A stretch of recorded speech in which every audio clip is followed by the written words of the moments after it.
మామిడికాయ పప్పు, పచ్చిమిరకాయలు, ఉల్లిపాయలు, టమాటాలు, మామిడికాయ గింజలతో సహా అయితే పప్పు రుచిగా ఉంటుంది. ఈ గింజలు కూడా పప్పులో ఊరితే అబ్బో నోట్లో నీళ్ళు వచ్చేస్తున్నాయండి. మామిడికాయ పప్పు అండి. ఇందాక వేసేటప్పుడు వీడియో తీద్దాం అనుకున్న కుదరలా. మామిడికాయ పప్పు ఎంత కలర్ఫుల్గా ఉండి చూసారా. మామిడికాయ పప్పులో టమాటాలు కూడా వేస్తే బాగుండిద్దండి. కుక్కర్లో అయితే తొందరగా ఉడికిద్ది కదా, విడిగా వండాలి. అయినా కాకపోతే విడిగా వండితే రుచి ఎక్కువ. బయట తిండి బయటే, ఇంట్లో తిండి ఇంట్లోనే. హాస్టల్ తిండి ఏం బాగుండిద్ది, బాగోదు. ఇగో చూడు, మనం చక్కగా అన్నీ వేసుకొని తాలింపు పెట్టుకుంటే టేస్ట్ వచ్చింది. ఏమి పోతే ఎలా ఉండిద్దో అలా ఉండిద్ది హాస్టల్ ఫుడ్. తొందర ఉడకమ్మా, తాలింపు పెట్టేస్తావు, పని అయిపోయింది. మామిడికాయ పప్పు వచ్చిందండి. కొంచెం కారం వేసి మెదిపి తాలింపు ఎత్తి అయిపోద్ది.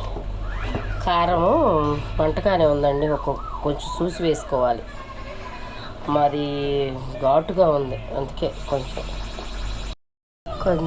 కొత్తిమీర వేసేసి మెదిపేద్దాం.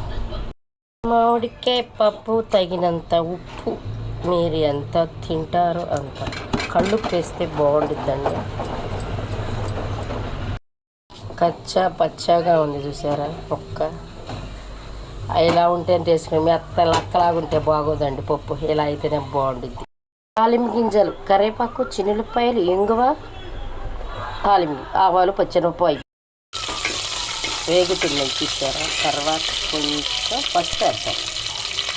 రావే మూత అన్నీ ఒక చేత్తో ఫోన్ పట్టుకుని వీడియో తీయాలని చాలా కష్టంగా ఉంది. పసుపు, తర్వాత కొంచెం ఇంగువ అయిపోయిందండి తాలింపు. ఇదిగో పప్పు వేసేసుకున్నా. ఏడుస్తున్నాడు మనవడు. ఇదిగో మామిడికాయ ముక్క కూడా వచ్చేసింది. ఒక్క చేత్తో వీడియో పెట్టుకొని ఫోన్ తీయాలంటే ఎంత కష్టం తెలుసా. అది సంగతి. ఏ వీడియోలు, కొంచెం వీడియోలు అది ఇది అంటారు. ఏం తెలుసు, వీడియోలు తీసేవాళ్ళకి తెలుసు బాధ. అయిపోయిందండి ఈ మామిడికాయ పప్పు.